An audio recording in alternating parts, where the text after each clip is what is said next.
In this Ask Me Anything episode, I'll be answering the questions: what is your best tip for someone trying to lose weight? And why does God allow some people to suffer more than others? Welcome to Physically Spiritual. I've been amazed by how much growing physically healthier has changed my spiritual life. I am captivated with discovering the truth about my body and how it relates to my relationship with God. Physically Spiritual is my attempt to harmonize and share what I've discovered. I'm your host, Andrew Reinhart. Just a reminder, I do these Ask Me Anything episodes monthly. So if you have any questions about any of the episodes of Physically Spiritual, any questions about spirituality, physical health, the connection of the two, mental health, just drop them in a comment to any video or on the Awaken app, and I will add it to the list for the AMA episodes. Our first question today comes from Kevin on the Awaken app. He asks, what is your best tip for someone trying to lose weight? All right, so I'm going to give this answer in brief, and then I'm going to go deep with it, probably maybe a little bit too deep, and then I'll circle back and explain that initial answer. So I'm not going to bury the answer, but the answer hangs in a certain context. It fits within an understanding. So my number one tip for someone trying to lose weight is to limit flavor novelty. Limit the different flavors, and especially avoid hyper-palatable foods. What's a hyper-palatable food? Something that's palatable is something that tastes good to you. So if it's hyper-palatable, it means it's beyond what's normally flavorful. So food scientists design food to hack our brains and hack our biology. And so these foods, they literally can drive us to eat too much. So we need to avoid all these hyper-palatable foods. There's a great example of this on the show Man vs. Food. It's a guy who goes around and does food competitions. And there's an episode where he's in an ice cream eating contest. He has this massive thing of ice cream. It's like bigger than his head. And he's eating this ice cream, and he starts to slow down after a while. And then he asks the restaurant to bring him out some French fries. And it's really kind of counterintuitive. Like, he's eating all this food. Why would he want more food, right? You'd think that would hurt him in the challenge. But he starts eating these French fries, and it enables him to eat more ice cream. Well, what's happening there is it's a different flavor. It's changing the signals in his brain and then switching back and forth between the salty and the sweet, the French fries and the ice cream actually enables him to eat more. We don't actually feel full because we're full, we've reached a limit of capacity. The stuff inside of us will just keep stretching and stretching and stretching. I don't know if I've ever heard of anyone whose stomach has hemorrhaged because they've eaten too much. Eventually, you'll just vomit or have diarrhea. The body will get rid of it on one side or the other. But you can literally just keep filling yourself up. So what we need to do is limit flavor novelty. These different flavors can hack our brain to make us eat more than we need to. All right, now let's go deep with this. When people are asking this question, I want to lose weight, what they're often saying is, I want to lose fat without losing muscle, right? They want to lose the tissue in their body they don't want, and they want to keep the tissue in their body they do want. But the reality is that lean tissue is expensive. So muscle, bone, connective tissue, all of these things are expensive for the body to maintain. So it's normal when people are losing weight that you're losing both fat mass and lean mass. And then how you lose weight, a lot of times will determine what percent of the weight loss is of fat and what percent is of muscle and other lean tissue. What's happening in the body every day is actually a process we could call fat flux. Fat flux. When we're losing weight, we're not actually losing fat cells. What's happening is our fat cells are emptying and filling. And this is a very dynamic and active process in the body of these cells emptying and filling. See, the body likes equilibrium. It likes to reach a balance. This is sometimes called set point theory. And the idea is that our body likes to get to a certain weight and then stay there. And it does this by changing your appetite. And oftentimes these set points are different places where our body has been at in the past for extended periods of time. So if you've gained and lost weight before, you've likely gained weight to a certain point and then hit a plateau, And then when you lost weight, you probably got back to a weight where you were at before and then stopped, hit another plateau. Right? These are these set points where the body's comfortable and it hits this equilibrium. This is important to keep in mind. When a lot of people think about losing weight, they often think the most important thing to do is exercise. And it's true that exercise can help us lose weight, but the process of exercise isn't actually a good strategy for losing a lot of weight. You know, if you want to lose 5 or 10 pounds, hitting the gym a lot could probably do that.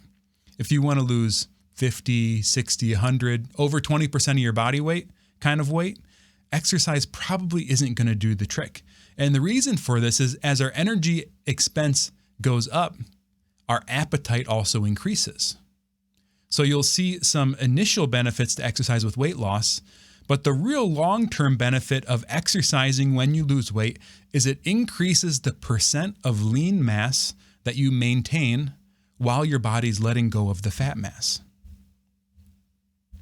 To really dig deep and understand this idea of novelty in food, we have to understand what the body does with the different things that we put into it. So if we break our food down, it's made up of macronutrients and micronutrients. Macro for the big things and micro for the little things. The macronutrients are sugars, fats, and protein, or you could call them carbohydrates, fatty acids, and amino acids. On the other hand, we have micronutrients. These are things like minerals and vitamins and different things we need for our body, but aren't the big things, the most important things. So each one of these 3 macronutrients, our body does different things with them when they enter our body. And each one actually has a different nutrient or energy density to it. So let's begin with sugar. What does our body do with a sugar or a carbohydrate when it enters our body? Well, it turns it into blood sugar, or sometimes called blood glucose, our glucose level. People that are diabetic will take their blood sugar, and what they're doing is they're measuring the glucose in their blood. We'll use this initially for just the initial energy need of the body. Then some of this glucose is also used for glycogen storage. Our liver and our muscles store this stuff called glycogen. It's basically glucose and water. And this is that quote-unquote water weight that will fluctuate when people start to lose weight. It's the body releasing and storing that glycogen. The glycogen is in the body for your immediate energy needs. So like if something is attacking you and you need to run away, or you need to do a wind sprint or something like this, your body's going to access that glycogen storage to use that for energy.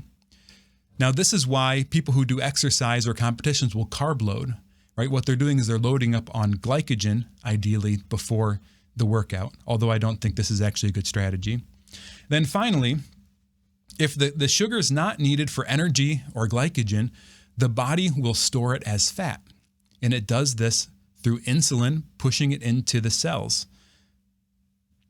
If the body can't store the fat quickly enough, it will then release and excrete the substrate. So this is why one of the symptoms of diabetes is actually sweetness in the urine. And this is the body releasing the extra sugar out of the body.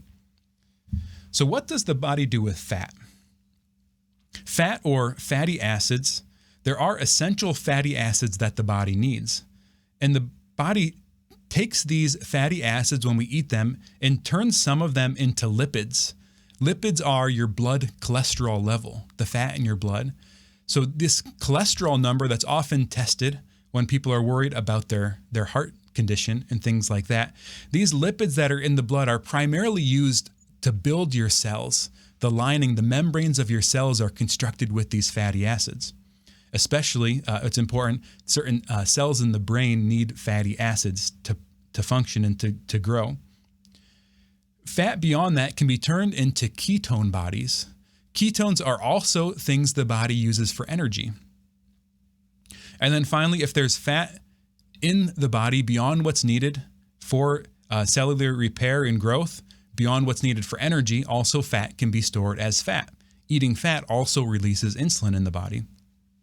Then that third micronutrient, protein. Protein becomes amino acids. These are used for the construction of lean tissue. So think your skin, your muscle, your bone, your ligaments, etc., etc. Anything beyond what the body needs for this lean tissue, the body can use protein for energy, but it's actually a very expensive process, a very inefficient process. So the body doesn't prefer to use protein for energy unless it absolutely has to. This is the phenomenon that sometimes is called rabbit starvation. And this is the idea when people would go to like an island somewhere and maybe they were killing rabbits for food, they would eventually starve anyways because there isn't any fat on the rabbit. So they're not able to draw enough calories off of it in order to survive. If your body gets too much protein, it will deaminate it and you'll also excrete it out in your urine. This process can be harmful for the kidneys. So sometimes people will recommend not eating too much protein because of the work the body has to do to either turn it into energy or excrete it out. So the ability to get fat is actually an adaptive property of the body. The ability to get fat is an adaptive property of the body. What the body is doing is it's dealing with an acute problem by preparing for future needs. So the acute problem that the body is facing is an excess of substrate in the blood. Too much carbs, fat, protein that's been brought into the body, and now the body has to deal with it. So with that excess energy that's in the body can store it as fat. And it has a near limitless capacity of this storage. So we can continually deal with this acute problem. Right, having too high of blood sugar could kill you immediately, right? While being too fat will kill you, but way down the road, 10, 20, 30, 40, 50 years later, right? So the body is accepting sort of a chronic issue, but protecting you from an acute issue, an immediate need. But the beauty, the elegance of this system is that this energy the body's stored, it can be used later. Right? So if you were then faced with a famine situation, if you were faced with a place where you don't have enough food to eat, if you have extra body weight on your body, you can survive that better. There's someone who literally checked themselves into a hospital and said, "Don't feed me," and he lived for over a year without food. Now, part of this was he had, I think, over 200 pounds to lose, right? And he lost it. But on the other hand, there are things like if you're dealing with an acute illness like an infection in your body, being a little bit overweight actually increases your capacity to survive that illness. Because if you're not able to eat, digest food, if your body's going through that situation and you don't have the body weight on you, you just don't have the energy to fight off the infection. Right? So having some body fat is adaptive. And in our modern culture, we don't appreciate this very much. We very much, I think, we equate skinniness with health. And that isn't the case to the extremes that we see it in our society, where people expect themselves to look like somebody on the cover of a magazine or something like this.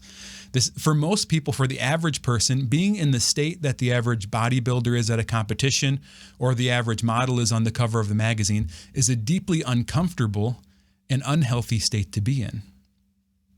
And these people will prepare for months, hiring personal trainers, people to cook their food for them, going through extreme discomfort to reach that state so that they can get to that moment of the photo shoot or the competition to then have that figure, right? It's very rare that people maintain a figure like that because of their genetics. The way the body runs is kind of like a hybrid car. Your hybrid car will begin using its battery, and this is for like its short trips. But then once the battery is all used up, it will begin to then use gasoline. So that battery part of the energy in your body is the glucose. It's the carbs. It's the carbs that you've eaten, and then also the carbs that you've stored as glycogen. And the body has a very limited capacity, though, for that kind of storage, the same way the hybrid car has a very limited capacity on its battery. But then beyond that, the fuel tank, the gas for the long distance, the 500-mile drive that you might have to do, that gasoline is the fat in your body. So what a healthy body does is after a meal, it digests the food and sorts out where it's going to end up, all the different places that I've already talked about. And then And then you'll have a process of once the food is stored and the energy is used up and your body's at its equilibrium, you get hungry again. But if there's a reason why you don't have food for an extended period of time, maybe you're really busy, maybe food's not available, maybe you're just sleeping every night, your body will flip substrates. It'll flip from glucose burning to fat burning. It'll flip from carbs to ketones.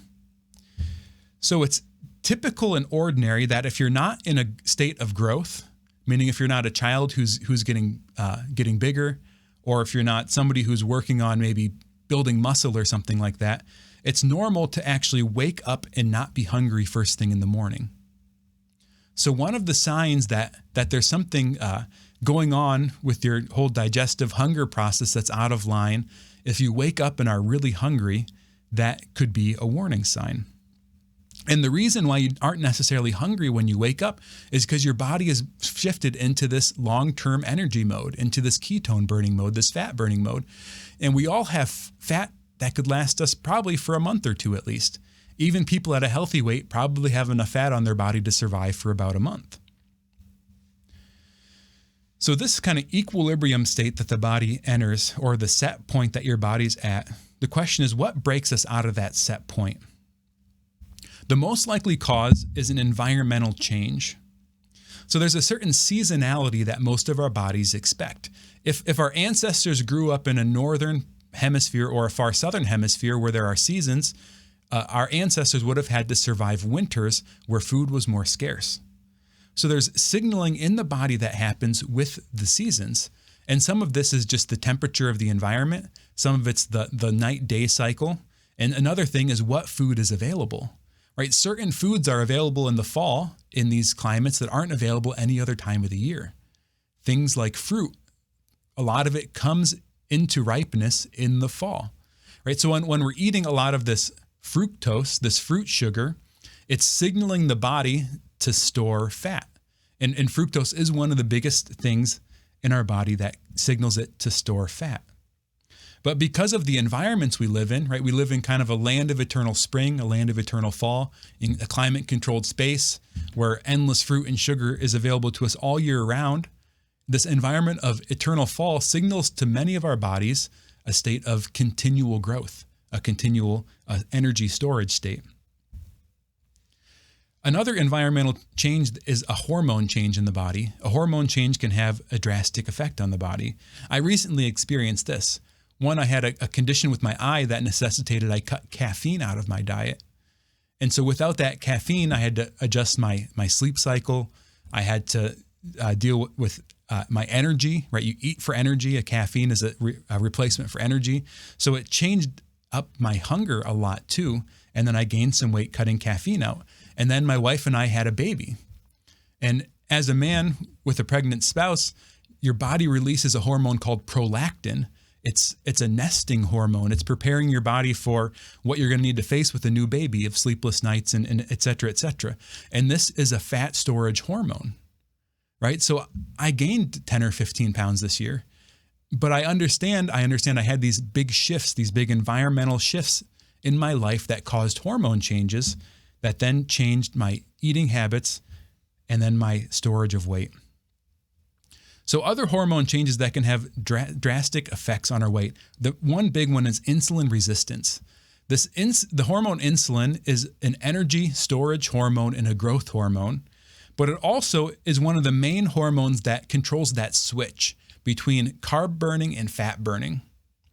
So if you have high insulin in your blood, you're in a physiological state where it's impossible to burn fat.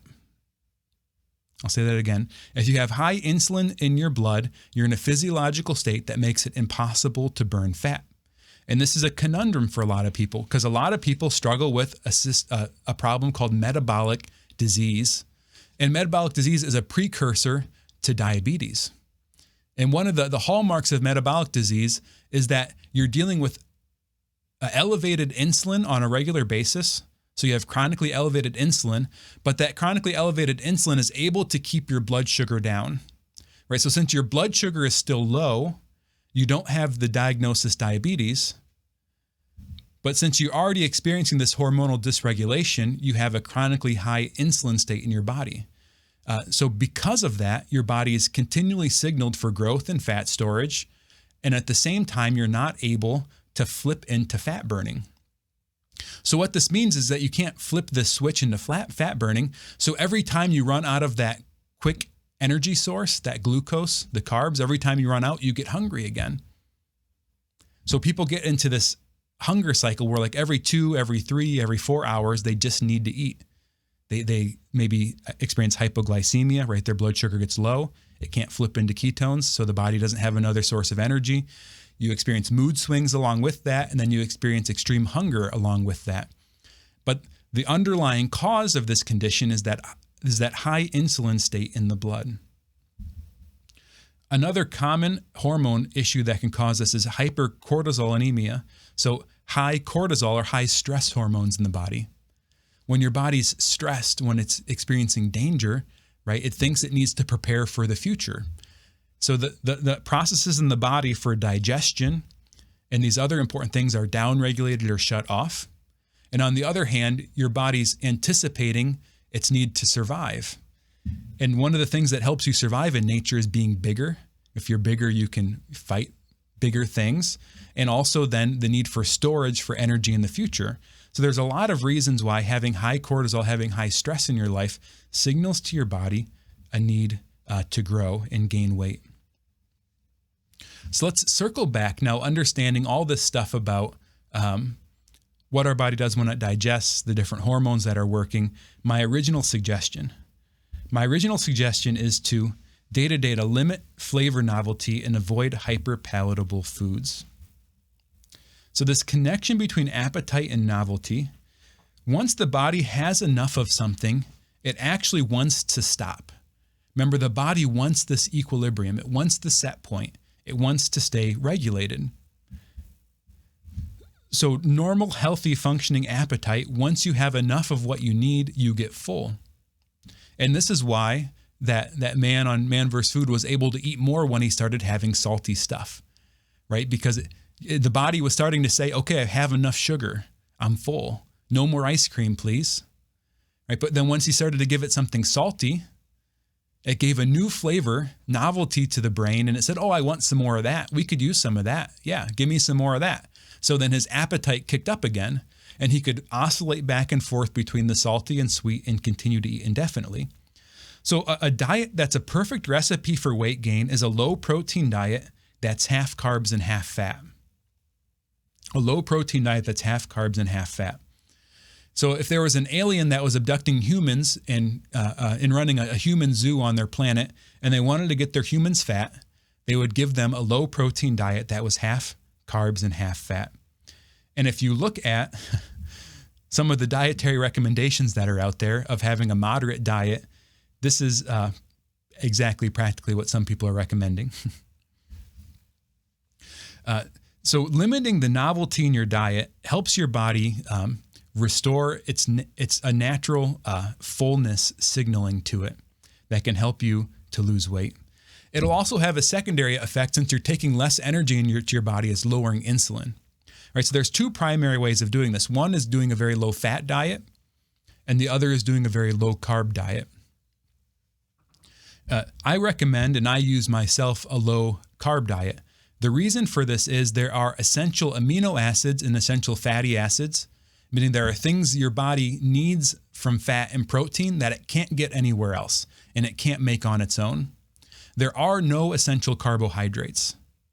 So if you eat 0 carbs, your body goes through a process called gluconeogenesis, where your body, through the fat and protein you're eating, will actually make glucose out of those things for your brain and the rest of your body.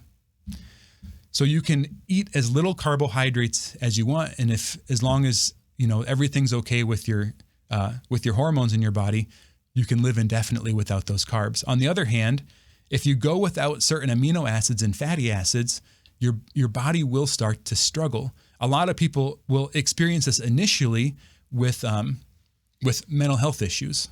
They'll start to experience anxiety, and they'll start to experience depression. They'll start to experience agitation and difficulty focusing Many people who attempt a vegan diet and they don't design it well, making sure they supplement with the amino and fatty acids they need, will struggle a lot of times with mental health issues down the road. Another thing that's big is with lean tissue. Your body needs that protein for lean tissue. So if you're avoiding what your body needs, a lot of times people will then suffer down the line with muscle wasting, or then even if they get old and don't die of some acute issue, they'll have osteoporosis or osteopenia, where either their bone density has gone down to a point where they can't function properly, or their muscle has decreased to a point where their body isn't functioning properly. So this is my number one recommendation for how to lose weight. And it's not just cutting carbs, it's also avoiding sweet stuff. Keto is a very kind of popular diet these days. So there's a lot of keto treats and low carb kind of stuff you can get that mimics high carb foods. And these can also be really problematic too, because they continue to affect that signaling in your brain and affect your ability to regulate your weight and your appetite.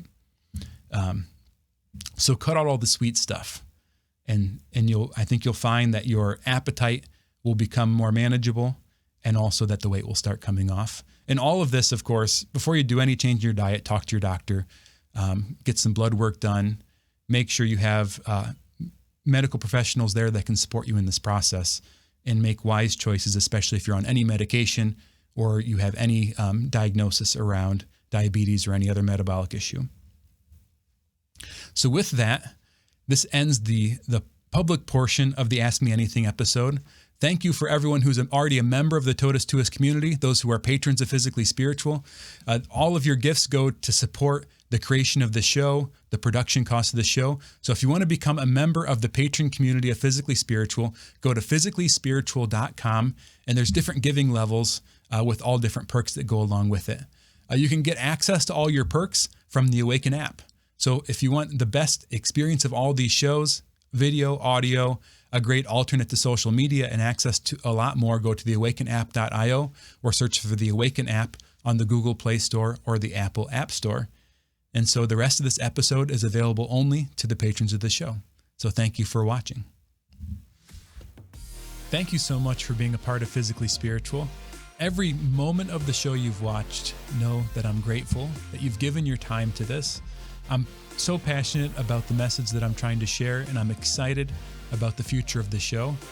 So thank you for every like, every view, every watch, every follow, every comment, every rating you give in the show. And a special thank you to all you that are already members of the Awaken Nation. So thanks again for supporting the show.